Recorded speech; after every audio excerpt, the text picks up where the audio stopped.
Hi welcome to great Andhra.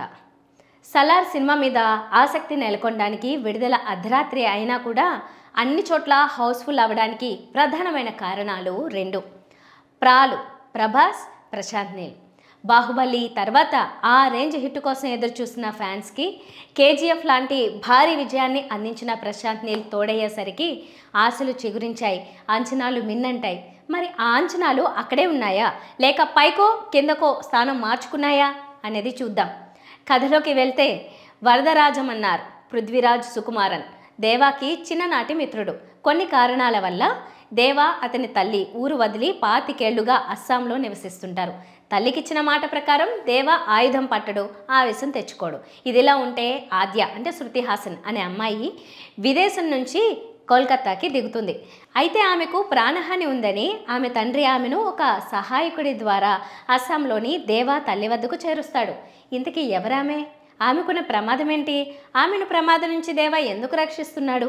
ఈ ప్రశ్నల నడుమ కొన్ని కారణాల వల్ల దేవాకి వరదరాజమన్నర్కి మధ్య గ్యాప్ వస్తుంది. దానికి కారణం ఏంటి? ఈ కథంతా జరిగే ఖాన్సార్ నగర నేపథ్యం ఏంటి?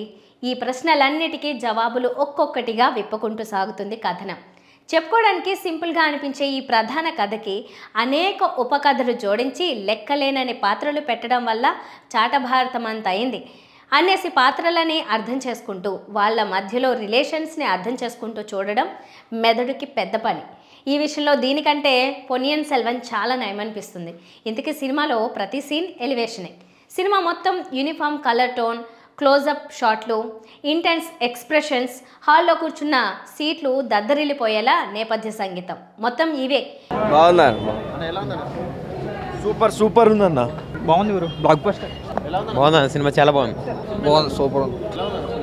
బాగుందన్న, క్రేజీ ఉంది. బాగుంది, సూపర్ సూపర్. ఇది ప్రశాంత్ నీల్ స్టైల్ అనుకుని ఆ యాంబియన్స్లోకి ఆ మూడ్లోకి వెళ్తే ఆశాంతం ఆస్వాదించవచ్చు. కంప్లైంట్గా కాదు కానీ కాస్త లైటర్ వేలో చెప్పుకోవాలంటే కథనానికి మాత్రం ఒక చోట నిలకడలేదు. కలకత్తాలో మొదలై అస్సాం వెళ్ళి అక్కడి నుంచి రాయ్పూర్ దగ్గర మలుపు తిరిగి హైదరాబాద్లో కాసేపు ఆగి బర్మా బోర్డర్ దగ్గర తేలి చివరికి పాకిస్తాన్ దగ్గరలో ఉన్న ఖాన్సార్ అనే ఒక ఫిక్షనల్ ప్లేస్కి చేరుతుంది. బహుశా పాన్ ఇండియా సినిమా కాబట్టి అలా దేశం మొత్తాన్ని ఒక రౌండ్ వేసాడేమో. అలాగని ఇండియాతోనే ఆగిపోలేదు. రకరకాల ప్రైవేట్ ఆర్మీలని వేర్వేరు దేశాల నుంచి దింపి వాటి పేర్లు కూడా వరుసగా చెప్పడం జరిగింది. అలా ఇది పాన్ ఇంటర్నేషనల్ సినిమా అయిందనుకోవాలి. ఇక సినిమా మేకింగ్ మొత్తం కేజీఎఫ్ పంతలోనే సాగింది. ఏ సీన్ తర్వాత ఏ సీన్ వస్తుందో, ఏ షాట్లో ఏ విషయం ఉందో అనిపించేలా అన్ప్రెడిక్టబుల్ ప్యాటర్న్లో నడిచింది సినిమా అంతా. అయితే ఎక్కడా కూడా మనసుని పిండే సన్నివేశాలు, భావోద్వేగాలు లేవు.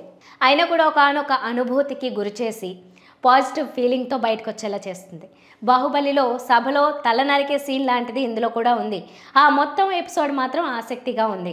అలాగే ఒక గిరిజన బాలికని ఇబ్బంది పెట్టే ఒక ప్రతినాయకుడిని సంహరించే సీన్ హైలైట్గా నిలిచింది. ఇక మిగిలిన యాక్షన్ సన్నివేశాలని ఒక్కో మహాఘట్టంలా అనిపించాయి. ప్రభాస్ మీద కనుక ఎంత భారీ ఫైట్స్ పెట్టినా కన్విన్సింగ్గా అనిపించాయి. కంటెంట్ మీద కంప్లైంట్లున్నా టెక్నికల్గా మాత్రం చాలా పై స్థాయిలో ఉంది. బాగుందన్న,